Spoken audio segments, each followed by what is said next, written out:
Hi all എല്ലാവർക്കും നമസ്കാരം. നമ്മൾ ബി.എസ്.സിയുടെ രണ്ടാമത്തെ ക്ലാസ് ആണ് ഇന്ന് ഷെഡ്യൂൾ ചെയ്തിട്ടുള്ളത്. അപ്പോൾ ബി.എസ്.സിയുടെ ഫസ്റ്റ് ക്ലാസ് നിങ്ങൾ ആരെങ്കിലും വാച്ച് ചെയ്തിട്ടില്ലെങ്കിൽ വാച്ച് ചെയ്യണം. അതിൽ നമ്മൾ ഡെഫിനിഷൻസ് ആണ് ഡിസ്കസ് ചെയ്യുന്നത്. എന്ന് പറഞ്ഞാൽ നമുക്ക് പഠിക്കാനുള്ള നമ്മുടെ സിലബസിലുള്ള 5 ഡെഫിനിഷൻസ് ഡിസ്കസ് ചെയ്ത ക്ലാസ് ആയിരുന്നു. അപ്പോൾ ഇന്നത്തെ ഈ സെക്കൻഡ് ക്ലാസ്സിൽ നമ്മൾ കൺഫ്യൂഷൻ എന്ന് പറയുന്ന ഒരു ഏരിയ ആണ് നോക്കുന്നത്. നമ്മുടെ മൊഡ്യൂളിൽ കൺഫ്യൂഷൻ എന്ന് പറഞ്ഞ 3 സെക്ഷൻസ് കൺഫ്യൂഷനുമായി ബന്ധപ്പെട്ട് നമുക്ക് പഠിക്കാൻ തന്നിട്ടുണ്ട് ആ ഒരു ഏരിയയിൽ. അപ്പോൾ അതാണ് നമ്മൾ ഇന്നത്തെ ക്ലാസ്സിൽ നോക്കുന്നത്. സെക്ഷൻ 22, 23, 24 ബന്ധപ്പെട്ട കാര്യങ്ങളാണ്.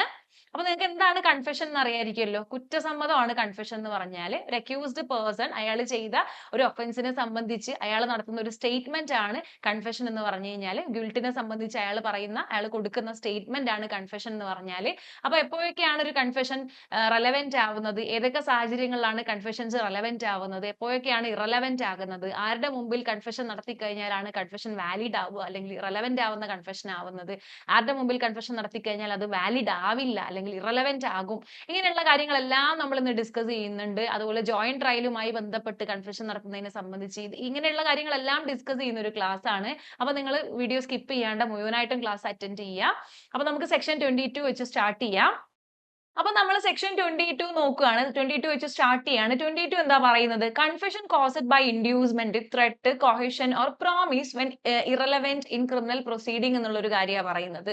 അതായത് ഒരു പ്രതിയായിട്ടുള്ള ആൾ, ഒരു അക്യൂസ്ഡ് പേഴ്സൺ ഒരു കുറ്റസമ്മതം നടത്തുകയാണ്. പക്ഷെ ആ കുറ്റസമ്മതം നടത്തുന്നത് എന്താ പറയാ, ഇൻഡ്യൂസ്മെന്റ് കാരണമാണ്, ഒരു പ്രേരണ കാരണമാണ്, അല്ലെങ്കിൽ ഒരു ത്രെട്ട് കാരണമാണ്, ഒരു ഭീതി, ഒരു ഭീഷണി കാരണമാണ്, അല്ലെങ്കിൽ ഒരു കൊഹഷൻ കാരണമാണ്, ഒരു സമ്മർദ്ദം കാരണമാണ്, അല്ലെങ്കിൽ ഒരു പ്രോമിസ്, ഒരു വാഗ്ദാനം കാരണമാണ് അയാൾ കുറ്റസമ്മതം നടത്തുന്നത്. അല്ലാണ്ട് സ്വമേധയല്ല, വോളണ്ടറി ആയിട്ടുള്ള കൺഫെഷൻ അല്ല ഒരു പ്രതി നടത്തുന്നത്. നേരെ മറിച്ച് മറ്റു പല കാരണങ്ങൾ കൊണ്ടുള്ള, ഇവിടെ സൂചിപ്പിച്ച മറ്റു പല കാരണങ്ങൾ കൊണ്ടുള്ള ഒരു കൺഫെഷൻ ആണ് നടത്തുന്നത് എന്നുണ്ടെങ്കിൽ ആ കൺഫെഷന് എവിഡൻഷ്യറി വാല്യൂ ഉണ്ടാവില്ല. അങ്ങനെ നടത്തുന്ന കൺഫെഷൻ ഇറലവന്റ് ആയിരിക്കും, അപ്രസക്തമായിരിക്കും എന്നാണ് സെക്ഷൻ 22 പറയുന്നത്. അപ്പൊ നമ്മളിവിടെ എന്താ പറഞ്ഞത്? ഒരു പ്രതി ഒരു കൺഫെഷൻ നടത്തുന്നു.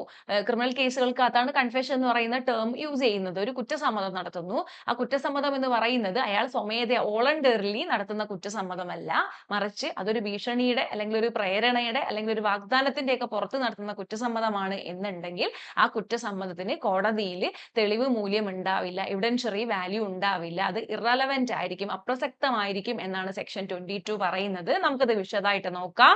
ഇവിടെ പറയുകയാണ്, a confession made by an accused person is irrelevant in a criminal case if എന്ന് പറഞ്ഞ ഏതാനും ചില സാഹചര്യങ്ങൾ പറയാണ്. ഏതൊക്കെ സാഹചര്യങ്ങളിലാണ് ഒരു ക്രിമിനൽ കേസിന്റെ അകത്ത് ഒരു പ്രതിയായിട്ടുള്ള ആള് ഒരു കുറ്റസമ്മതം നടത്തുമ്പോൾ അത് അപ്രസക്തമാകുന്നത് എന്നാണ് ഇവിടെ പറയുന്നത്. കുറച്ച് സന്ദർഭങ്ങൾ പറയുന്നുണ്ട്. ആ സന്ദർഭങ്ങളിലെല്ലാം അത്തരത്തിലുള്ള കുറ്റസമ്മതം അപ്രസക്തമായിരിക്കും എന്നാണ് പറയുന്നത്. ഒന്നാമതായിട്ട് എന്താ പറയുന്നത്? The court believes that the confession was caused by an inducement, a threat, a coercion or a promise. കോടതിക്ക് ബോധ്യമുണ്ട് ഇയാൾ ഈ കൺഫെഷൻ ഈ കുറ്റസമ്മതം നടത്തുക എന്ന് പറയുന്നത് സ്വമേധയാ നടത്തുന്നതല്ല, അല്ലെങ്കിൽ സ്വന്തം ഇഷ്ടപ്രകാരം നടത്തുന്നതല്ല, വോളണ്ടറിലി നടത്തുന്നതല്ല, പകരം അതൊരു ഇൻഡ്യൂസ്മെന്റ് കാരണമാണ്, അല്ലെങ്കിൽ അതൊരു ഭീഷണി കാരണമാണ്, അല്ലെങ്കിൽ അതൊരു സമ്മർദ്ദം മൂലമാണ്, അല്ലെങ്കിൽ അതൊരു പ്രോമിസ്, ഒരു വാഗ്ദാനം മൂലമാണ് എന്നുണ്ടെങ്കിൽ അയാൾ അത്തരത്തിൽ നടത്തുന്ന ഈ കാരണങ്ങൾ കൊണ്ട്, ഈ ബാഹ്യമായിട്ടുള്ള ഘടകങ്ങൾ കൊണ്ട് നടത്തുന്ന ഈ ഒരു കുറ്റസമ്മതം അതിന് അപ്രസക്തമായിരിക്കും. ആ കുറ്റസമ്മതത്തിന് എവിഡൻഷ്യറി വാല്യൂ ഉണ്ടാവില്ല എന്നാണ് നമ്മൾ മനസ്സിലാക്കേണ്ടതായിട്ടുള്ളത്. ഇനി രണ്ടാമതായിട്ട് അതിന്റെ ബാക്കിയായിട്ട് പറയുന്നത് എന്താണ്? ഇനി രണ്ടാമതായിട്ട് പറയുവാണ്, ദാറ്റ് ഇൻഡ്യൂസ്മെന്റ്, നേരത്തെ പറഞ്ഞിട്ടുള്ള ആ ഒരു ഇൻഡ്യൂസ്മെന്റ് അല്ലെങ്കിൽ ആ ഒരു ത്രെട്ട്, ആ ഒരു കൊഹിഷൻ, ആ ഒരു promise, that is connected to the charge against the accused. അപ്പൊ ചുമ്മാ ഒരു ഇൻഡ്യൂസ്മെന്റ് കൊടുത്താൽ പോരാ, അപ്പൊ വെറുതെ ഒരു വാഗ്ദാനം കൊടുത്താൽ പോരാ, അല്ലെങ്കിൽ വെറുതെ ഉള്ള ഒരു പ്രേരണയല്ല, അല്ലെങ്കിൽ വെറുതെ ഉള്ള ഒരു ഭീഷണിയല്ല. ഈ കേസുമായി ബന്ധപ്പെട്ട് എന്തിനെ സംബന്ധിച്ചാണോ അയാൾ കുറ്റസമ്മതം നടത്തുന്നത്, ആ ചാർജുമായി ബന്ധപ്പെട്ട്, അതിൽ അയാൾക്കെതിരെ ചുമത്തപ്പെട്ട കുറ്റവുമായി ബന്ധപ്പെട്ടുള്ള കാര്യത്തിനായിരിക്കണം അയാളെ ഇൻഡ്യൂസ് ചെയ്യേണ്ടത്, അല്ലെങ്കിൽ അതുമായി ബന്ധപ്പെട്ടാവണം അയാളെ ഭീഷണിപ്പെടുത്തേണ്ടത്, അല്ലെങ്കിൽ അതുമായി ബന്ധപ്പെട്ടായിരിക്കണം അയാൾക്ക് പ്രോമിസ് കൊടുക്കേണ്ടത് എന്നുള്ള കാര്യമാണ് രണ്ടാമതായിട്ട് പറയുന്നത്. ഇനി അതിനോട് കണക്ട് ചെയ്തിട്ട് മൂന്നാമതൊരു പോയിന്റും കൂടെ പറയാണ്. സച്ച് കൈൻഡ് ഓഫ് ഇൻഡ്യൂസ്മെന്റ്, അല്ലെങ്കിൽ അങ്ങനെയുള്ള പ്രോമിസ്, അല്ലെങ്കിൽ അങ്ങനെയുള്ള കൊഹിഷൻ, ത്രെഡ്, അത് എവിടുന്ന് വരണം, അല്ലെങ്കിൽ ആരാണ് അത് നടത്തുന്നത്? It comes from A person in authority. ഒരു അധികാരത്തിലുള്ള, ഈ കേസുമായി ബന്ധപ്പെട്ട് ഒരു അധികാര സ്ഥാനത്തിരിക്കുന്ന, ഈ ചാർജുമായി ബന്ധപ്പെട്ട് ഒരു അതോറിറ്റിയിൽ ഇരിക്കുന്ന ഒരാളുടെ ഭാഗത്തു നിന്ന് ഇത്തരത്തിലുള്ള ഇൻഡ്യൂസ്മെന്റ്, ഇത്തരത്തിലുള്ള കൊഹിഷൻ, ഇത്തരത്തിലുള്ള ത്രെട്ടും ഒക്കെ ഉണ്ടാവുമ്പോഴാണ്, അതിന്റെ ബേസിൽ കുറ്റസമ്മതം നടത്തുമ്പോഴാണ് അത് അപ്രസക്തമാകുന്നത് എന്നാണ് പറയുന്നത്. അപ്പൊ ഇവിടെ പേഴ്സൺ ഇൻ അതോറിറ്റി എന്നൊക്കെ പറഞ്ഞു കഴിഞ്ഞാൽ പോലീസ്, മജിസ്ട്രേറ്റ് വരെ വരുന്ന അത്തരത്തിൽ ആ കേസുമായി ബന്ധപ്പെട്ട് ചാർജുമായി ബന്ധപ്പെട്ട് അധികാര സ്ഥാനത്തിരിക്കുന്ന ആളുകളെയാണ് ഇവിടെ പേഴ്സൺ ഇൻ അതോറിറ്റി എന്ന് ഉദ്ദേശിക്കുന്നത്. അപ്പൊ അത്തരത്തിലുള്ള ഈ കേസുമായി ബന്ധപ്പെട്ട് ഒരു അധികാരമുള്ള ആളുകളെയാണ് ഇവിടെ പേഴ്സൺ ഇൻ അതോറിറ്റി ആയിട്ട് കണക്കാക്കുന്നത്.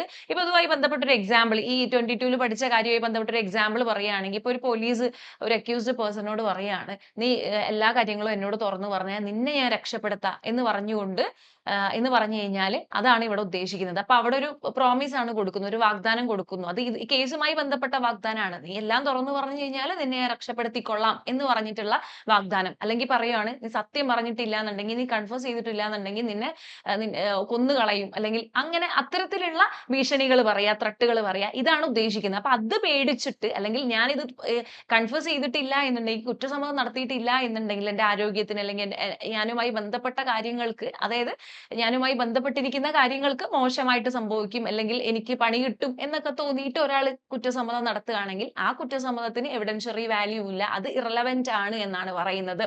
മനസ്സിലായല്ലോ?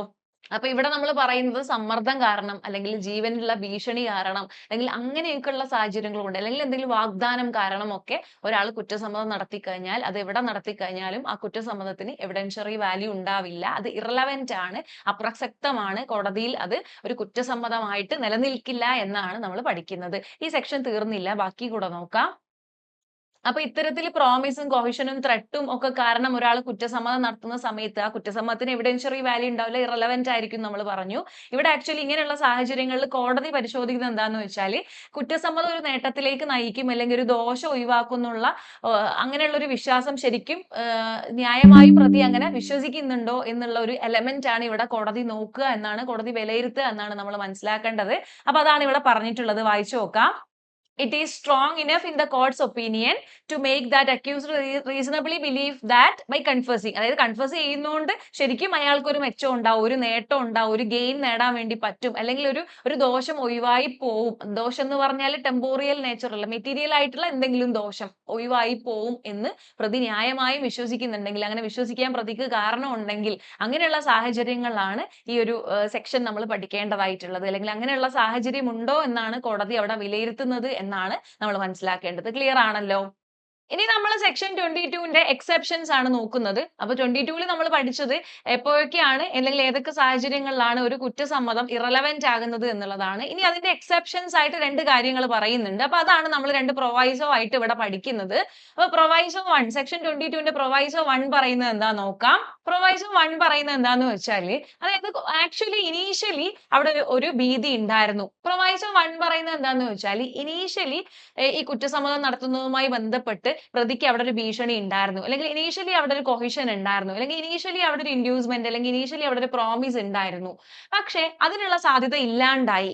അത് സാധ്യത ഇല്ലാണ്ടായി കഴിഞ്ഞതിന് ശേഷം ആ പ്രതി കുറ്റസമ്മതം നടത്തുകയാണ് എന്നുണ്ടെങ്കിൽ അത് റെലവന്റ് ആയിരിക്കും, അത് അപ്രസക്തമാവില്ല, പകരം പ്രസക്തമായിരിക്കും എന്നാണ് ഇവിടെ പറയുന്നത്. അപ്പൊ നമ്മൾ പറയുന്നത്, if the court believes that the effect of the inducement, threat or coercion, promise has been completely remove, അതിനുള്ള സാധ്യതകൾ പൂർണ്ണമായിട്ട് റിമൂവ് ചെയ്യപ്പെട്ടു. അങ്ങനെയുള്ള സാഹചര്യത്തിൽ when the confession was made, then the confession is relevant. അപ്പൊ അങ്ങനെ ആദ്യ സമയത്ത് ഭീഷണി ഉണ്ടായിരുന്നു, അതുപോലെ പ്രശ്നങ്ങൾ ഉണ്ടായിരുന്നു, അല്ലെങ്കിൽ പ്രോമിസ് തന്നിട്ടുണ്ടായിരുന്നു, അതൊക്കെ ഒരു അതോറിറ്റിയിലുള്ള ഒരാൾ തന്നതായിരുന്നു, അല്ലെങ്കിൽ അങ്ങനെയുള്ള ഭീഷണി ഭീതി ഒക്കെ ആയിരുന്നു ഉണ്ടായിരുന്നത്. അതൊക്കെ അതിനുള്ള സാധ്യതകളെല്ലാം കംപ്ലീറ്റ്ലി റിമൂവ് ആയി പോയി. അപ്പൊ അതിനുശേഷം ഒരു ഭീതിയൊന്നും ഇല്ലാത്ത സമയത്ത്, അല്ലെങ്കിൽ ഒരു പ്രോമിസോ ത്രെട്ടോ ഒന്നും ഇല്ലാത്ത സമയത്ത് ഒരാള് പറയുകയാണ്, അപ്പൊ അത് വോളണ്ടറി ആയിട്ടുള്ള കുറ്റസമ്മതമാണ്. അതുകൊണ്ട് തന്നെ അതിന് എവിഡൻഷ്യറി വാല്യൂ ഉണ്ടാവും, അത് റെലവന്റ് ആയിരിക്കും. അപ്പൊ നമ്മൾ ഇവിടെ ചിന്തിക്കേണ്ട ഒരു കാര്യം, കുറ്റസമ്മതവുമായി ബന്ധപ്പെട്ട് നമ്മൾ മനസ്സിൽ ഓർക്കുക, അവിടെ വോളണ്ടറിനെസ് ഉണ്ടോ ഇല്ലേ എന്നുള്ളതാണ്. നമ്മൾ അത് ഇവിടെ ഇങ്ങനെ പറയുന്നൊന്നുമില്ല ടേം ആയിട്ട്, പക്ഷെ നിങ്ങളുടെ മനസ്സിൽ അതാണ് ഉണ്ടാവേണ്ടത്. ഒരു കുറ്റസമ്മതം നടത്തുന്നതുമായി ബന്ധപ്പെട്ട് പറയുമ്പം അവിടെ അത് ഈ സെക്ഷൻ 22ന്റെ സാഹചര്യത്തിൽ അവിടെ വോളണ്ടറി ആണോ ഇൻവോളണ്ടറി ആണോ എന്നുള്ള കാര്യം നിങ്ങൾ നോക്കണം. അപ്പം ഈ ഭീഷണിയും അങ്ങനെയുള്ള കാര്യങ്ങളൊക്കെ ഉണ്ടാകുമ്പോൾ അത് വോളണ്ടറി അല്ല. വൺസ് അതിനുള്ള സാധ്യതകളൊക്കെ നഷ്ടപ്പെടുമ്പം അയാൾ പിന്നെ കുറ്റസമ്മതം നടത്തുകയാണെങ്കിൽ അത് സ്വമേധയാ നടത്തുന്ന, വോളണ്ടറിലി നടത്തുന്ന കുറ്റസമ്മതമാണ്. അപ്പൊ അതിന് എവിഡൻഷ്യറി വാല്യൂ ഉണ്ടാവും, അത് റെലവന്റ് ആയിരിക്കും എന്നുള്ളതാണ് ഇവിടെ പറയുന്നത്. അപ്പൊ ഇതാണ് പ്രൊവൈസോ 1. ഇനി പ്രൊവൈസോ 2 നോക്കാം. ഇനി പ്രൊവൈസോ 2 രണ്ടാമതായിട്ട് പറയുന്ന കാര്യം എന്താന്ന് വെച്ചാൽ if a confession is otherwise relevant, മറ്റ് സാഹചര്യങ്ങളിൽ ഒരു കൺഫെഷൻ റെലവെന്റ് ആണ്, അങ്ങനെയെങ്കിൽ it will not become irrelevant just because of the following things. താഴെ പറയുന്ന കാര്യങ്ങൾ കൊണ്ട് മാത്രം ഒരു കുറ്റസമ്മതമൊഴി അല്ലെങ്കിൽ ഒരു കുറ്റസമ്മതം, ഒരു കൺഫെഷൻ ഇറലവെന്റ് ആകില്ല എന്നാണ് പറയുന്നത്. നമുക്ക് നോക്കാം. It was made under A promise of secrecy എന്ന് പറഞ്ഞാൽ രഹസ്യമായിട്ട് സൂക്ഷിക്കും എന്ന് വിചാരിച്ചുകൊണ്ട്, അല്ലെങ്കിൽ രഹസ്യമായിട്ട് സൂക്ഷിക്കാം എന്നൊരാൾ ഏറ്റുകൊണ്ട് അത്തരത്തിൽ ഒരാളോട് ഒരു കുറ്റസമ്മതം ഒരു വ്യക്തി നടത്തുകയാണ് എന്നുണ്ടെങ്കിൽ ആ കുറ്റസമ്മതം എന്താവില്ല, അത് സീക്രട്ട് ആയിട്ട് സൂക്ഷിക്കും എന്ന് പറഞ്ഞതുകൊണ്ട് അവിടെ സീക്രസി കീപ്പ് ചെയ്തില്ല എന്നതുകൊണ്ട് അത് കുറ്റസമ്മതം അല്ലാണ്ടായി മാറില്ല, അല്ലെങ്കിൽ അതിനുള്ള എവിഡൻഷ്യറി വാല്യൂ നഷ്ടപ്പെടില്ല എന്നാണ് പറയുന്നത്. അപ്പൊ ഒരാൾ പറയാണ് ആരോട് പറയരുതെന്ന് പറഞ്ഞിട്ട് ഞാൻ ഇന്ന കാര്യം ചെയ്തു, ഇങ്ങനെയൊക്കെ ചെയ്തു എന്നൊരു കുറ്റസമ്മതം നടത്തുകയാണ് എന്നുണ്ടെങ്കിൽ അത് രഹസ്യമായിട്ട് സൂക്ഷിക്കാൻ മറ്റേ ആൾ ബാധ്യസ്ഥതയൊന്നും മറ്റേ ആൾക്ക് ഇല്ല. അതൊരു കുറ്റസമ്മതമാണെങ്കിൽ അതിന് എവിഡൻഷ്യറി വാല്യൂ ഉണ്ടാവും. അത് അങ്ങനെ രഹസ്യമായി സൂക്ഷിക്കാൻ വേണ്ടി പറഞ്ഞതായിരുന്നു എന്നതുകൊണ്ട് അതിന്റെ എവിഡൻഷ്യറി വാല്യൂ നഷ്ടപ്പെടുന്നില്ല. അത് റെലവെന്റ് ആയിട്ടുള്ള കുറ്റസമ്മതമാണ് എന്നാണ് പറയുന്നത്. രണ്ടാമതായിട്ട് അതിന് താഴെ എന്താ പറയുന്നത്, അടുത്തതായിട്ട് പറയുന്നത് obtained as consequence of a deception practised on accused person for the purpose of obtaining it എന്ന് പറഞ്ഞാൽ ആ കുറ്റസമ്മതം കിട്ടാൻ വേണ്ടി അല്ലെങ്കിൽ ആ ഒരു വിവരം അറിയാൻ വേണ്ടി പ്രതിയെ എന്തോ ചതിയിൽ ഏർപ്പെടുത്തി അല്ലെങ്കിൽ എന്തോ കളവ് പറഞ്ഞുകൊണ്ട് പ്രതിയുടെ ഭാഗത്ത് നിന്ന് ആ കുറ്റസമ്മതം നേടിയെടുത്തു കഴിഞ്ഞാൽ അതിനും എവിഡൻഷ്യറി വാല്യൂ നഷ്ടപ്പെടില്ല, അതിനും എവിഡൻഷ്യറി വാല്യൂ ഉണ്ടാവും എന്നാണ് ഇവിടെ പറയുന്നത്. അതായത് ഒരു കളവ് പറഞ്ഞുകൊണ്ടാണ് ഈ ഒരു ചൂഴ്ന്നെടുക്കുക എന്നൊക്കെ പറയില്ല, അത്തരത്തിൽ പ്രതിയുടെ അടുത്ത് നിന്ന് ഈ കുറ്റസമ്മതം ചൂഴ്ന്നെടുത്തു കഴിഞ്ഞാലും അല്ലെങ്കിൽ എന്തെങ്കിലും ചതിച്ചുകൊണ്ട് അത് അറിയാൻ വേണ്ടി സാധിച്ചു കഴിഞ്ഞാലും ആ കുറ്റസമ്മതത്തിനും എവിഡൻഷ്യറി വാല്യൂ ഉണ്ടാവും. എന്തെങ്കിലും ഡെസീവ് ആയിട്ടുള്ള ഡിസെപ്ഷൻ ആയിട്ടുള്ള മെത്തേഡിലൂടെ നേടിയെടുത്താലും ആ കുറ്റസമ്മതത്തിന് എവിഡൻഷ്യറി വാല്യൂ ഉണ്ടാവും, അതും റെലവെന്റ് ആയിരിക്കും. അവിടെ ഡിസെപ്ഷൻ നടത്തി എന്നതുകൊണ്ട്, ചതി നടത്തി എന്നതുകൊണ്ട് ആ ലഭിക്കുന്ന കുറ്റസമ്മതം അപ്രസക്തമാകില്ല എന്നാണ് പറയുന്നത്. അതിന് പ്രസക്തി ഉണ്ടാവും എന്നാണ് രണ്ടാമതായിട്ട് പറയുന്നത്. ഇനി അതിനുശേഷം പ്രൊവൈസോ 2 മൂന്നാമത്തെ പോയിന്റ് ആയിട്ട് എന്താ പറയുന്നത്, the accused was drunk when making it എന്ന് പറഞ്ഞാൽ ഒരു കുറ്റസമ്മതം നടത്തുന്ന സമയത്ത് പ്രതി മദ്യപിച്ചിരുന്നു അല്ലെങ്കിൽ ഡ്രങ്കൺ ആയിരുന്നു, അബോധാവസ്ഥയിലായിരുന്നു അല്ലെങ്കിൽ ഒരു ഡ്രങ്കൺ സ്റ്റേറ്റിലായിരുന്നു എന്നതുകൊണ്ട് അയാൾ നടത്തുന്ന കൺഫെഷൻ അപ്രസക്തമാവില്ല, അതിന് റെലവെന്റ് ആയിരിക്കും, അതിന് റെലവൻസി ഉണ്ടാവും എന്നാണ് പറയുന്നത്. അപ്പൊ 3 സാഹചര്യങ്ങൾ നമ്മൾ പറഞ്ഞു. ഇപ്പൊ ഈ പ്രൊവൈസോ 2ന്റെ അകത്ത് 3 സാഹചര്യങ്ങൾ പറഞ്ഞു. ഒന്നാമതായിട്ട് എന്താ പറഞ്ഞിട്ടുണ്ടായിരുന്നത്, ഒരു കുറ്റസമ്മതം ഒരു സീക്രട്ട് ആയിട്ട് സൂക്ഷിക്കും എന്ന് കരുതി ഒരു കുറ്റസമ്മതം നടത്തി കഴിഞ്ഞാലും സീക്രസി സൂക്ഷിച്ചില്ല എന്നതുകൊണ്ട് അതിന്റെ വാല്യൂ നഷ്ടപ്പെടുന്നില്ല. രണ്ടാമതായിട്ട് പറഞ്ഞത് ഒരു ഡിസെപ്ഷനിലൂടെ, ഒരു ചതിയിലൂടെയാണ് ഈ കുറ്റസമ്മതം മൊഴി അറിഞ്ഞെടുത്തത്. ഒരാൾ അറിയുന്നത് ചതിയിലൂടെ, അയാളെ അക്യൂസ്ഡിനോട് വഞ്ചിച്ചുകൊണ്ടാണ് ഈ വിവരം നേടുന്നത് എന്നുണ്ടെങ്കിലും അതിന് എവിഡൻഷ്യറി വാല്യൂ ഉണ്ടാവും. മൂന്നാമതായിട്ട് പറയുന്നത് ഒരു അക്യൂസ്ഡ് പേഴ്സൺ ഡ്രങ്കൺ സ്റ്റേറ്റിലാണ് എന്നുണ്ടെങ്കിലും അയാൾ ഒരു കൺഫെഷൻ നടത്തി കഴിഞ്ഞാൽ ആ കൺഫെഷന് വാല്യൂ ഉണ്ടാവും. നാലാമതായിട്ട് പറയുന്നത് എന്താണ്, it was given in answer to questions the accused did not have to answer no matter how the questions were asked. എന്ന് പറഞ്ഞാൽ അക്യൂസ് മറ്റൊരു ചോദ്യത്തിന് മറുപടി പറയുന്നതിന്റെ ഭാഗമായിട്ട് ഒരു കൺഫെഷൻ നടത്തി എന്ന് പറഞ്ഞാൽ ചോദിക്കുന്നത് ഒരു കാര്യമാണ്, അതിന് മറുപടി പറയുന്നതിന്റെ കൂട്ടത്തിൽ ഈ കൺഫെഷനും കൂടെ വന്നു. ആക്ച്വലി അതവിടെ പറയാൻ അത് പറയേണ്ടുന്ന ഒരു ചോദ്യമല്ല അക്യൂസിന്റെ അടുത്ത് ചോദിച്ചത്, ആ ഉത്തരം തരേണ്ടുന്ന ഒരു ചോദ്യമല്ല അവിടെ ചോദിച്ചത്. പക്ഷെ മറ്റൊരു ഉത്തരം പറയുന്നതിന്റെ ഭാഗമായിട്ട് അക്യൂസ്ഡ് അവിടെ ഒരു കുറ്റസമ്മതം നടത്തി കഴിഞ്ഞാൽ അതിനും അവിടെ അതല്ല ചോദിച്ചത് എന്നതുകൊണ്ട് അതിന്റെ എവിഡൻഷ്യറി വാല്യൂ ഇല്ലാണ്ടാവുന്നില്ല. അങ്ങനെ കൊടുക്കുന്ന കുറ്റസമ്മതവും പ്രസക്തമായിരിക്കും എന്നാണ് നാലാമതായിട്ട് പ്രൊവൈസോ 2 പറയുന്നത്. അപ്പൊ ഇനി അഞ്ചാമതായിട്ട് പറയുന്നത് എന്താ നോക്കാം. The accused was not warned that he was not bound to make such a confession and the confession could be used as evidence against him എന്ന് പറഞ്ഞാൽ ഒരു കുറ്റസമ്മതം നടത്തുന്ന സമയത്ത് നോർമലി ഇപ്പം പോലീസിന്റെ അടുത്താണ്, ഇപ്പൊ പോലീസിന്റെ അടുത്ത് കുറ്റസമ്മതം നടത്തി കഴിഞ്ഞാൽ അതിന് എവിഡൻഷ്യറി വാല്യൂ ഇല്ല എന്നുള്ള കാര്യം നിങ്ങൾക്ക് അറിയാം. അതിനും എക്സെപ്ഷണൽ ആയിട്ടുള്ള സാഹചര്യമൊക്കെ ഉണ്ട്, അത് നമുക്ക് അടുത്ത സെക്ഷനിലൊക്കെ പഠിക്കാം. അപ്പൊ ഇവിടെ പറയാണ്, അപ്പൊ പോലീസ് പോലെ അല്ലെങ്കിൽ മജിസ്ട്രേറ്റ് പോലെയുള്ള ഒരാളുടെ അടുത്ത് ഒരാളൊരു കുറ്റസമ്മതം നടത്തുമ്പോൾ നോർമലി അവർ പറയും, അതായത് നിങ്ങൾക്ക് ഇത് നടത്താനുള്ള ബാധ്യതയില്ല, you are not bound to reveal or not bound to confess എന്നുള്ളത് പറയാറുണ്ട്. അതുപോലെ നിങ്ങൾ ഇങ്ങനെ കൺഫസ് ചെയ്ത് കഴിഞ്ഞാൽ നിങ്ങൾക്കെതിരെ പ്രതിയോട് പറയും സ്വാഭാവികമായിട്ടും നിങ്ങൾക്കെതിരെ അത് തെളിവായിട്ട് ഉപയോഗിക്കും എന്നൊക്കെ പറഞ്ഞതിന് ശേഷമാണ് ഒരാൾ പോലീസിന്റെ അടുത്ത് അല്ലെങ്കിൽ മജിസ്ട്രേറ്റിന്റെ അടുത്ത് കൺഫെഷൻ നടത്താറുള്ളത്. അപ്പം അങ്ങനെ വാൺ ചെയ്തിട്ടില്ല, അതൊന്നും പറഞ്ഞില്ല. അതായത് ഇത് നിങ്ങൾക്കെതിരെ ഉപയോഗിക്കും എന്നൊന്നും കൺഫെഷൻ കേൾക്കുന്ന ആള് പറഞ്ഞില്ല. അതായത് നിങ്ങളിത് പറയാൻ ബാധ്യതയില്ല നിങ്ങൾക്ക്, അല്ലെങ്കിൽ നിങ്ങൾക്കെതിരെ തെളിവായിട്ട് നിങ്ങൾ പറയുന്ന കൺഫെഷൻ ഉപയോഗിക്കും എന്ന് പറഞ്ഞില്ല. അങ്ങനെ ഒരു ഡിസ്ക്ലെയിമർ കൊടുത്തില്ല എന്നുണ്ടെങ്കിലും ആ കൺഫെഷൻ റെലവെന്റ് ആയിരിക്കും, അതുകൊണ്ട് അത് ഇറലവെന്റ് ആകില്ല. അങ്ങനെ പറയാത്തത് കൊണ്ട് ആ ഒരു കൺഫെഷന് വാല്യൂ ഇല്ല എന്ന് പറയാൻ പറ്റില്ല, അത് റെലവെന്റ് തന്നെ ആയിരിക്കും എന്നാണ് ലാസ്റ്റ് ആയിട്ട് അവസാനമായിട്ട് അഞ്ചാമതായിട്ട് പറയുന്നത്. അപ്പൊ നമ്മൾ ഈ സെക്ഷന്റെ അകത്ത് പഠിച്ചിട്ടുള്ളത് എന്താ? ഒരു കൺഫെഷൻ ഒരു പ്രതി നടത്തുകയാണ്. പക്ഷെ ആ കൺഫെഷൻ എന്ന് പറഞ്ഞാൽ വോളണ്ടറിലി വരുന്ന കൺഫെഷൻ അല്ല. പകരം ഇൻഡ്യൂസ്മെന്റോ, ത്രെട്ടോ, കൊഹിഷനോ, പ്രോമിസോ ഒക്കെ കാരണം അതും അതോറിറ്റിയിലുള്ള ആളുകൾ അത്തരത്തിലുള്ള പ്രോമിസും കൊഹിഷനും ഒക്കെ നടത്തുന്നത് കാരണം ഒരാൾ പറഞ്ഞു പോകുന്ന കൺഫെഷൻ ആണ്. അപ്പൊ അതിന് എവിഡൻഷ്യറി വാല്യൂ ഉണ്ടാവില്ല. കാരണം അത് കൊഹിഷനും ഇൻഡ്യൂസ്മെന്റും എക്സെട്ര കാരണമായതുകൊണ്ട്. പക്ഷെ അതിന് എക്സെപ്ഷൻ ആയിട്ട് 2 പ്രൊവിഷൻസ് നമ്മൾ പഠിച്ചു. അപ്പം അതിന്റെ അകത്ത് നമ്മൾ പറഞ്ഞിട്ടുള്ളത് എന്താ? ഒന്നാമതായിട്ട് പറഞ്ഞത് ഒരു ഭീഷണി അല്ലെങ്കിൽ കൊഹിഷൻ അല്ലെങ്കിൽ ഇൻഡ്യൂസ്മെന്റ് അതിനൊക്കെയുള്ള സാധ്യതകൾ അവിടെ ഇല്ലാണ്ടായി. കംപ്ലീറ്റ്ലി ആ സാധ്യത റിമൂവ് ആയതിനു ശേഷം ഒരാൾ കൺഫെഷൻ നടത്തുകയാണെങ്കിൽ ആ കൺഫെഷൻ എവിഡൻഷ്യറി വാല്യൂ ഉണ്ടാവും. രണ്ടാമതായിട്ട് നമ്മൾ പറഞ്ഞത് എന്താ? ഒരാൾ ഏതാനും ചില സാഹചര്യങ്ങളിൽ ഒരു കൺഫെഷൻ നടത്തിയതുകൊണ്ട് ആ സാഹചര്യത്തിലാണ് നടത്തിയത് എന്നതുകൊണ്ട് അതിന് എവിഡൻഷ്യറി വാല്യൂ ഇല്ലാണ്ടാവുന്നില്ല. അതിന് എക്സാമ്പിൾ ആയിട്ട് നമ്മൾ എന്തൊക്കെയാ പറഞ്ഞത്? അതിന് എക്സാമ്പിൾ ആയിട്ട് നമ്മൾ പറഞ്ഞ ഒരു സീക്രസി കീപ്പ് ചെയ്യുന്നതിന്റെ ഭാഗമായിട്ട് ഡിസെപ്ഷനിലൂടെ നേടിയിട്ടുള്ള കൺഫെഷൻ, ഡ്രങ്കൺ സ്റ്റേറ്റിൽ ഒരു അക്യൂസ് നടത്തുന്ന കൺഫെഷൻ, അല്ലെങ്കിൽ മറ്റൊരു ചോദ്യം ചോദിക്കുമ്പോൾ അതിന് ഉത്തരമായിട്ട് കൺഫെഷൻ പറയുന്ന സാഹചര്യം. ഇനി അവസാനമായിട്ട് പറയുന്നത് ഒരു കൺഫെഷൻ നടത്തുന്ന സമയത്ത് നിങ്ങൾക്കെതിരെ ഇത് തെളിവായി ഉപയോഗിക്കും എന്നൊന്നും പറയാത്തത് കൊണ്ട് ഈ പറയുന്ന 5 സാഹചര്യങ്ങളിലും ഇതൊന്നും കാരണം ഒരു കൺഫെഷന് വാല്യൂ ഇല്ലാണ്ടാവുന്നില്ല, അല്ലെങ്കിൽ അതിന് എവിഡൻഷ്യറി വാല്യൂ നഷ്ടപ്പെടുന്നില്ല, അത് റെലവന്റ് ആയിരിക്കും എന്നാണ് നമ്മൾ ഇവിടെ പഠിച്ചിട്ടുള്ളത്. അപ്പൊ ഇതാണ് സെക്ഷൻ 22. സിമ്പിൾ ആയിട്ടുള്ള കാര്യങ്ങളാണ്, പക്ഷേ ചോദ്യം വരാനുള്ള നല്ല സാധ്യതയുണ്ട്. നന്നായിട്ട് പഠിച്ചു വെക്കാം. ഓക്കെ, അപ്പൊ നമ്മൾ അടുത്ത സെക്ഷനിലേക്ക് മൂവ് ചെയ്യാണ്. അപ്പൊ ഇനി നമ്മൾ സെക്ഷൻ 23 ആണ് നോക്കുന്നത്. സെക്ഷൻ 23 പറയുന്നത് കൺഫെഷൻ ടു പോലീസ് ഓഫീസർ ആണ്. എന്ന് പറഞ്ഞാൽ പോലീസ് ഉദ്യോഗസ്ഥനുമായി നടത്തുന്ന കുറ്റസമ്മതത്തെ കുറിച്ചാണ് ഇവിടെ പറയുന്നത്. ബേസിക്കലി ഒരു കാര്യം ഓർക്കേണ്ടത് എന്താണെന്ന് വെച്ചാൽ പോലീസ് ഉദ്യോഗസ്ഥരോട് ഒരാൾ ഒരു കുറ്റസമ്മതം നടത്തി കഴിഞ്ഞാൽ ആ കുറ്റസമ്മതത്തിന് എവിഡൻഷ്യറി വാല്യൂ ഉണ്ടാവില്ല. അത് എവിഡൻസ് ആയിട്ട് ഉപയോഗിക്കാൻ വേണ്ടി പറ്റില്ല എന്നുള്ള ഒരു ബേസിക് നോഷൻ ബേസിക് ആയിട്ടുള്ള അണ്ടർസ്റ്റാൻഡിങ് നമുക്ക് ഉണ്ടാവണം. അപ്പൊ ഈ സെക്ഷന്റെ അകത്ത് സെക്ഷൻ 23 പോലീസുമായി നടത്തുന്ന അല്ലെങ്കിൽ പോലീസിനോട് നടത്തുന്ന കുറ്റസമ്മതവുമായി ബന്ധപ്പെട്ട വേരിയസ് ആയിട്ടുള്ള ആസ്പെക്റ്റുകളാണ് ഇവിടെ ഡിസ്കസ് ചെയ്യുന്നത്. അപ്പൊ നമുക്ക് സബ്സെക്ഷൻ 1 നോക്കാം. സബ്സെക്ഷൻ 1 എന്താ പറയുന്നത്? Any confession made to a police officer cannot be used as evidence against accused. ഒരു പ്രതി ഒരു പോലീസ് ഉദ്യോഗസ്ഥനോട് ഒരു കുറ്റസമ്മതം നടത്തി കഴിഞ്ഞാൽ ആ കുറ്റസമ്മതം അതിന് ഒരു എവിഡൻഷ്യറി വാല്യൂ ഉണ്ടാവില്ല. അതൊരു കുറ്റസമ്മതമായിട്ട് കണക്കാക്കപ്പെടില്ല, അല്ലെങ്കിൽ അത് കോടതിയിൽ പ്രൂവ് ചെയ്യാൻ വേണ്ടി പറ്റില്ല എന്നാണ് സബ്സെക്ഷൻ 1 പറയുന്നത്. അപ്പൊ പോലീസ് ഓഫീസറോട് കുറ്റസമ്മതം നടത്തുക എന്ന് പറയുമ്പോൾ പോലീസ് കസ്റ്റഡിയിൽ നടത്തിക്കൊള്ളാം എന്നില്ല. പോലീസിന്റെ കസ്റ്റഡിയിൽ അല്ലാത്ത സമയത്തും പോലീസിനോട് നടത്തുക എന്നാ പറയുന്നത്. എപ്പം എവിടെ വെച്ച്, പോലീസ് സ്റ്റേഷനിലാവണം നിർബന്ധമൊന്നുമില്ല, എവിടെ വെച്ച് എന്നൊന്നും പറയുന്നില്ല. പോലീസിനോട്, പോലീസ് ഉദ്യോഗസ്ഥനായ ഒരാളോട് ഒരു പ്രതി കുറ്റസമ്മതം നടത്തി കഴിഞ്ഞാൽ ആ കുറ്റസമ്മതത്തിന് എവിഡൻഷ്യറി വാല്യൂ ഉണ്ടാവില്ല എന്നാ പറയുന്നത്. പോലീസ് സ്റ്റേഷനിൽ വെച്ചാവണം എന്നൊന്നും നിർബന്ധമൊന്നുമില്ല. അപ്പൊ ആ കാര്യമൊക്കെ മനസ്സിലുണ്ടാവണം. രണ്ടാമതായിട്ട് സബ്സെക്ഷൻ 2 എന്താ പറയുന്നത് നോക്കാം. സബ്സെക്ഷൻ 2 പറയുന്നത് any confession made by a person while in the custody of a police officer. ഇവിടെ പോലീസിന്റെ കസ്റ്റഡിയിലുള്ള വ്യക്തി കുറ്റസമ്മതം നടത്തുന്നതിനെ കുറിച്ചാണ് പറയുന്നത്. നേരത്തെ പറഞ്ഞ പോലീസ് ഉദ്യോഗസ്ഥനോട് കുറ്റസമ്മതം നടത്തുന്നു എന്നാണ് സബ്സെക്ഷൻ 1 പറയുന്നത്. ഇപ്പൊ 2 കൃത്യമായിട്ട് പറയാണ് പോലീസിന്റെ കസ്റ്റഡിയിലുള്ളപ്പോൾ ഒരാൾ കുറ്റസമ്മതം നടത്തുകയാണ്, ആ കുറ്റസമ്മതം that shall not be proved against him, ആ കുറ്റസമ്മതവും ആ പ്രതിക്കെതിരെ തെളിയിക്കാൻ വേണ്ടി സാധിക്കില്ല, അതും ഒരു എവിഡൻസ് ആയിട്ട് എടുക്കില്ല, unless it is made in the immediate presence of a magistrate. പക്ഷേ അതിനൊരു എക്സെപ്ഷൻ ആയിട്ട് പറയുന്നു, എന്ത്?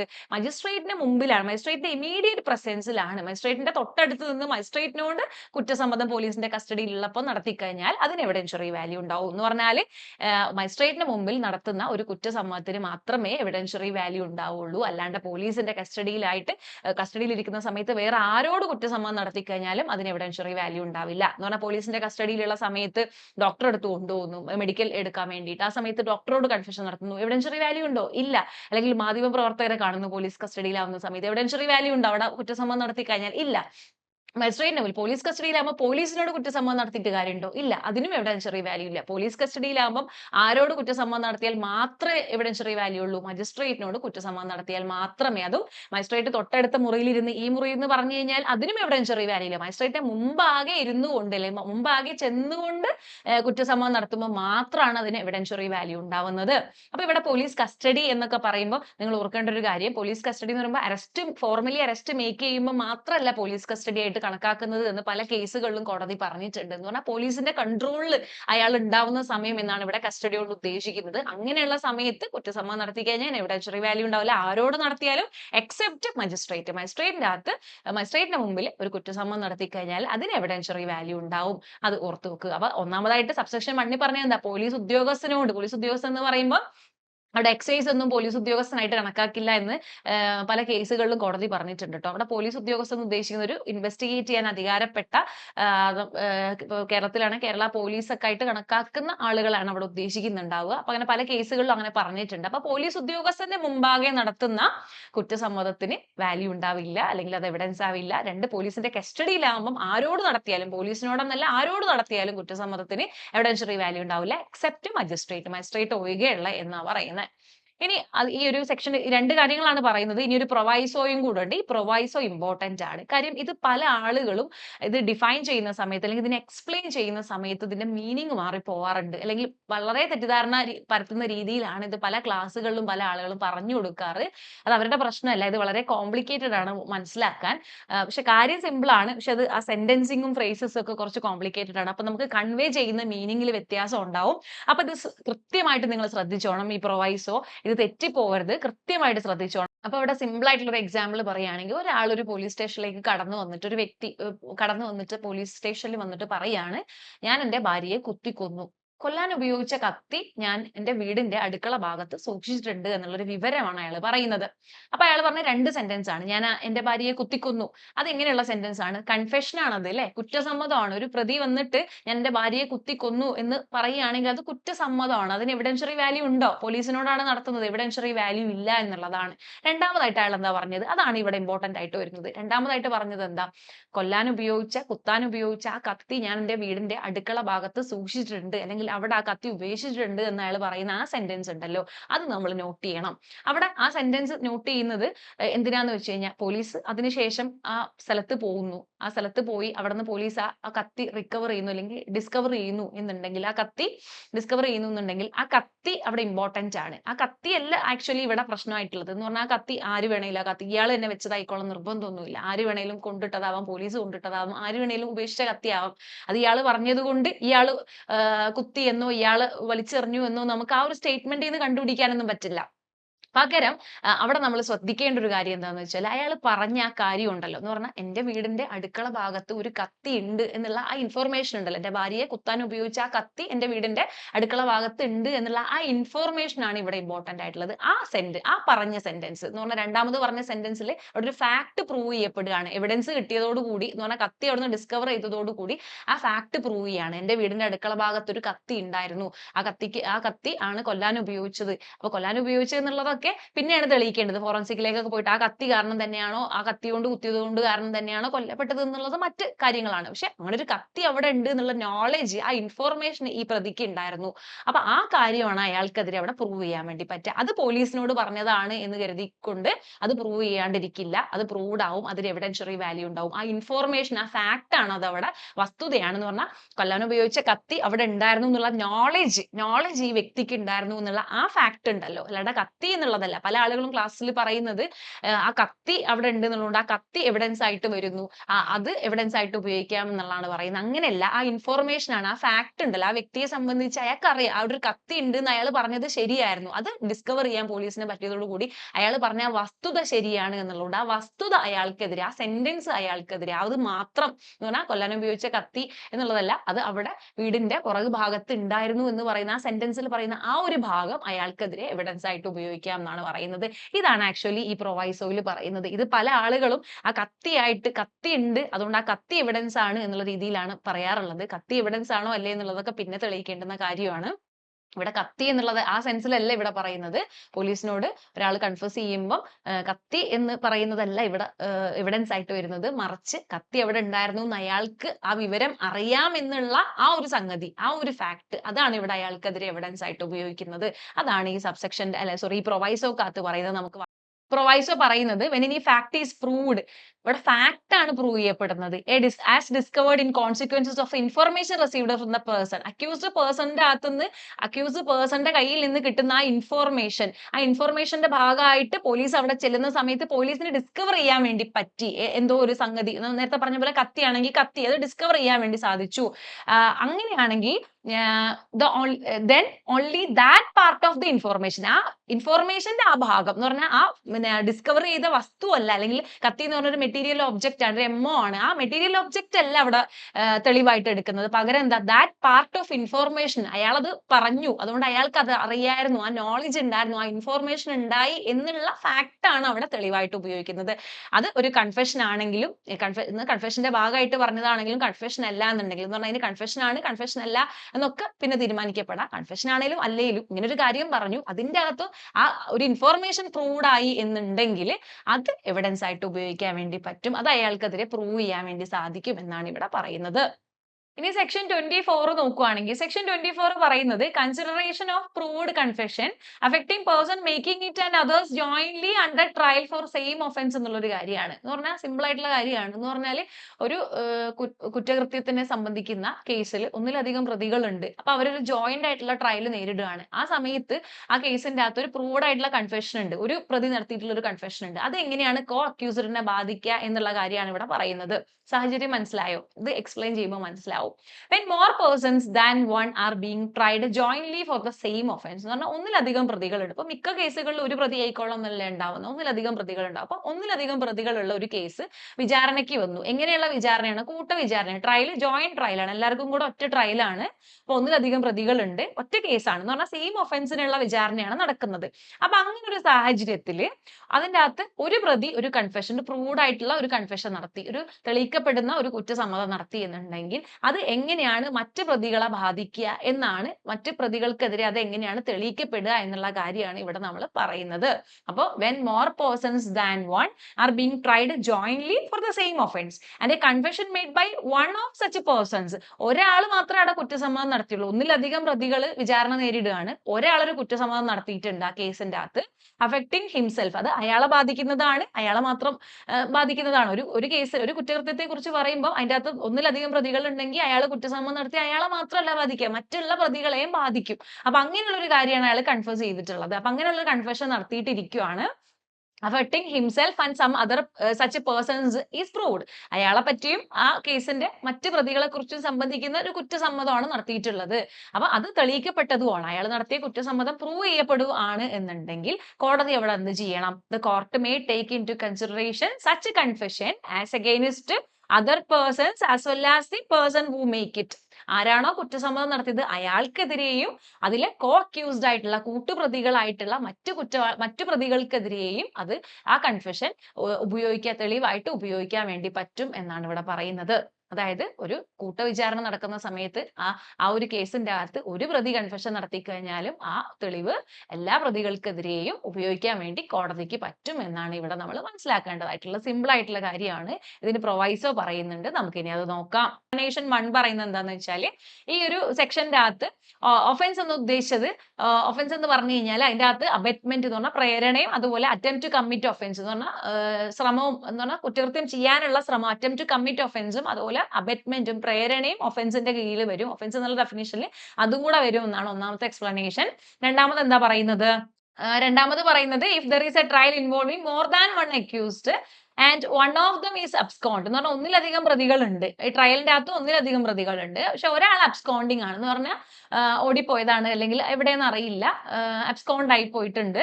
And or who fails to comply with the proclamation issued under section 84 BNSS. Section 84 BNSS പ്രകാരം അയാൾ അബ്സ്കോണ്ടിങ് ആയി അയാളെ പ്രൊക്ലെയിംഡ് ഒഫൻഡർ ആയിട്ട് അല്ലെങ്കിൽ പ്രൊക്ലെയിം ചെയ്തിട്ടുണ്ട്, പക്ഷെ പ്രൊക്ലമേഷൻ അയാൾക്കെതിരെ ഇഷ്യൂ ചെയ്തിട്ടുണ്ട്, പക്ഷെ അയാളെ കണ്ടുപിടിക്കാൻ വേണ്ടി പറ്റാത്ത സാഹചര്യമാണ്. എന്ന് പറഞ്ഞാൽ ട്രയലിന്റെ അകത്ത് ജോയിന്റ് ട്രയൽ ആണ്, പക്ഷെ ഒന്നിലധികം ആളുകളുള്ള ട്രയലാണ്, പക്ഷെ അവിടെ ഒരു പ്രതി അബ്സ്കോണ്ടിങ് ആണ് എന്ന് പറഞ്ഞാൽ ഒരാൾ വരുന്നില്ല, കേസുമായി ട്രയൽ വരുന്നില്ല എന്നുണ്ടെങ്കിൽ അതും ഒരു ജോയിന്റ് ട്രയൽ ആയിട്ട് തന്നെയാണ് കണക്കാക്കുന്നത്. കാരണം എല്ലാവരും കൂടെയുള്ള കേസ് ആയതുകൊണ്ട് അതിനെയും ഒരാൾ അബ്സ്കോണ്ടിങ് ആണെങ്കിലും അല്ലെങ്കിൽ BNSSന്റെ സെക്ഷൻ 84 പ്രകാരം അയാൾക്കെതിരെ പ്രൊക്ലമേഷൻ ഇഷ്യൂ ചെയ്തിട്ടുണ്ടെങ്കിലും അത് എന്താണ്?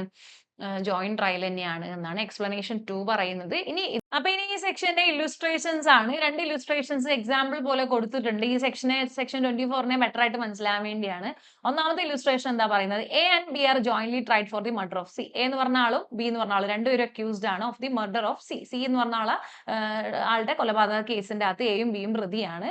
അപ്പൊ അവരെ ജോയിന്റ് ആയിട്ടാണ് ട്രയൽ നടത്തുന്നത്, എന്ന് പറഞ്ഞാൽ കൂട്ടവിചാരണയാണ് അവരെ നടത്തുന്നത്. And it is proved that A പറഞ്ഞൊരു കാര്യം തെളിയിക്കപ്പെട്ടു. എന്താണ് എ പറഞ്ഞത്? ഞാനും ബിയും കൂടെ ഒരുമിച്ചാണ് സിയെ കൊന്നത്. B and I murdered C. ഞാനും ബിയും കൂടെ ഒരുമിച്ചാണ് സിയെ കൊന്നത് എന്ന് എ പറയാണ്. അങ്ങനെയാണെങ്കിൽ the court may consider the effect of this confession as against B. എന്ന് പറഞ്ഞാൽ എ പറഞ്ഞത് എ ആണ്, ബി പറഞ്ഞിട്ടില്ല. എന്നാൽ പോലും എയും ബിയും ഉണ്ട്. അവിടെ എ പറയാണ് ഞാനും ബി ഒരുമിച്ചാണ് സിയെ കൊന്നത് എന്ന് പറയുമ്പോൾ ആ എ പറഞ്ഞത് ആ തെളിയിക്കപ്പെട്ട ആ ഒരു കൺഫെഷൻ ബിക്കെതിരെയും ഉപയോഗിക്കാൻ വേണ്ടി പറ്റും. അവിടെ ബി പറഞ്ഞിട്ടില്ലെങ്കിലും ബിക്കെതിരെയും കൂടെ അത് ഉപയോഗിക്കാൻ വേണ്ടി പറ്റും. കാരണം അവിടെ ജോയിന്റ് ട്രയൽ ആണ്, രണ്ടുപേരും കൂടെ ചെയ്തതാണ്. ഒരാൾ കൺഫ്യൂസ് ചെയ്താൽ മറ്റേ ആൾക്കെതിരെ അത് ഉപയോഗിക്കാൻ വേണ്ടി പറ്റും എന്നാണ് ഒന്നാമത്തെ ഇല്ലുസ്ട്രേഷൻ പറയുന്നത്. മനസ്സിലായല്ലോ? അപ്പൊ ഇതാണ് ഈ ആക്ച്വലി നമ്മൾ ഈ സെക്ഷനിൽ പറഞ്ഞിട്ടുള്ളത്. അപ്പൊ ഒരു പ്രതി കൺഫ്യൂസ് ചെയ്താൽ പോലും അത് മറ്റേ പ്രതിയെയും കൂടെ ബാധിക്കും, അയാൾക്കെതിരെയും കൂടെ തെളിവായിട്ട് എടുക്കും എന്നാണ് നമ്മൾ മനസ്സിലാക്കേണ്ടത്. അപ്പൊ ഇനി രണ്ടാമതായിട്ട് ഇല്ലുസ്ട്രേഷൻ എന്താ പറയുന്നത് നോക്കാം. ഇവിടെ ഇല്ലുസ്ട്രേഷൻ പറയാണ് A is on his trial for the murder of C. C എന്ന് പറഞ്ഞ ആളുടെ കൊലപാതകത്തിൽ എ ട്രയൽ നേരിട്ടുകൊണ്ടിരിക്കുകയാണ്, വിചാരണ നേരിട്ടുകൊണ്ടിരിക്കുകയാണ്. There is evidence to show that C was murdered by A and B said. എന്ന് പറഞ്ഞാൽ എയും ബിയും കൂടെയാണ് ഈ ഒരു കൊലപാതകം മർഡർ ചെയ്തത് എന്നതിന് എവിഡൻസ് ഉണ്ട്. പക്ഷേ മാത്രല്ല ബി നടത്തിയ ഒരു കൺഫെഷൻ സ്റ്റേറ്റ്മെന്റും ഉണ്ട്. A and I murdered C. ഞാനും എയും കൂടെ ചേർന്നാണ് സിയെ കൊന്നത് എന്ന് ബി പറഞ്ഞിട്ടുണ്ട്. പക്ഷേ ആ സ്റ്റേറ്റ്മെന്റ് ഒരിക്കലും പരിഗണിക്കില്ല. ഏത് സാഹചര്യത്തിൽ? അവിടെ ട്രയൽ നേരിടുന്നത് എ മാത്രമാവുന്ന സാഹചര്യം. എ മാത്രമാണ് ട്രയൽ നേരിടുന്നത്. ആ സാഹചര്യത്തിൽ ബി ഒരു സ്റ്റേറ്റ്മെന്റ് നടത്തി, ഒരു കൺഫെഷൻ നടത്തി, ഞാനും എയും കൂടെ ഒരുമിച്ചാണ് ഈ കൊലപാതകം ചെയ്തതെന്ന് പറയുമ്പോൾ ഒരിക്കലും ബി പറയുന്നത് എക്കെതിരെ ഒരു തെളിവായിട്ട് ഉപയോഗിക്കാൻ വേണ്ടി പറ്റില്ല. കാരണം അവിടെ ജോയിന്റ് ട്രയൽ അല്ല. ജോയിന്റ് ട്രയൽ ആകുമ്പോൾ ഒന്നാമത്തെ സാഹചര്യത്തിൽ നമ്മൾ പഠിച്ചില്ലേ, ജോയിന്റ് ട്രയൽ ആകുമ്പോൾ ഒരാൾ കൺഫ്യൂസ് ചെയ്ത് കഴിഞ്ഞാൽ ആ കൺഫെഷൻ മറ്റേ ആളിലേക്കും ബാധിക്കും, മറ്റേ ആൾക്കും തെളിവായിട്ട് മറ്റേ ആൾക്കെതിരെയും തെളിവായിട്ട് അത് ഉപയോഗിക്കാൻ പറ്റും. പക്ഷെ ഇവിടെ ജോയിന്റ് ട്രയൽ അല്ലാത്ത സാഹചര്യത്തിൽ ട്രയലിൽ പങ്കെടുക്കാത്ത ഒരാളുടെ ഒരു കൺഫെഷൻ കൊണ്ട് അത് മറ്റേ ആൾക്കെതിരെ പ്രൂവ് ചെയ്യാൻ വേണ്ടി പറ്റില്ല എന്നാണ് ഇവിടെ പറയുന്നത്. ക്ലിയർ ആണല്ലോ? അപ്പൊ ഇതാണ് കൺഫെഷനുമായി ബന്ധപ്പെട്ട സെക്ഷൻ തന്നെയാണ് സെക്ഷൻ 24. അപ്പോൾ ഒരു പ്രതി, കൂട്ടുപ്രതികൾ ഉണ്ടാവുന്ന സമയത്ത്, കോക്യൂസ്ഡ് ഉണ്ടാവുന്ന സമയത്ത്, ജോയിന്റ് ട്രയലിൽ പോകുന്ന സമയത്തൊക്കെ ഒരു പ്രതി നടത്തിയ കുറ്റസമ്മതം മറ്റേ ആൾക്കെതിരെയും പ്രൂവ് ചെയ്യാൻ പറ്റും. പക്ഷെ ജോയിന്റ് ട്രയൽ അല്ല എന്നുണ്ടെങ്കിൽ അത് പ്രൂവ് ചെയ്യാൻ വേണ്ടി പറ്റില്ല, അല്ലെങ്കിൽ എവിഡൻസ് ആയിട്ട് എടുക്കില്ല എന്നൊക്കെയാണ് ഈ സെക്ഷൻ 24 പറയുന്നത്. ക്ലിയർ ആണല്ലോ? അപ്പൊ ഇത്രയാണ് ഇന്നത്തെ ക്ലാസ്സിൽ നമ്മൾ ഡിസ്കസ് ചെയ്യാൻ ഉദ്ദേശിച്ചത്.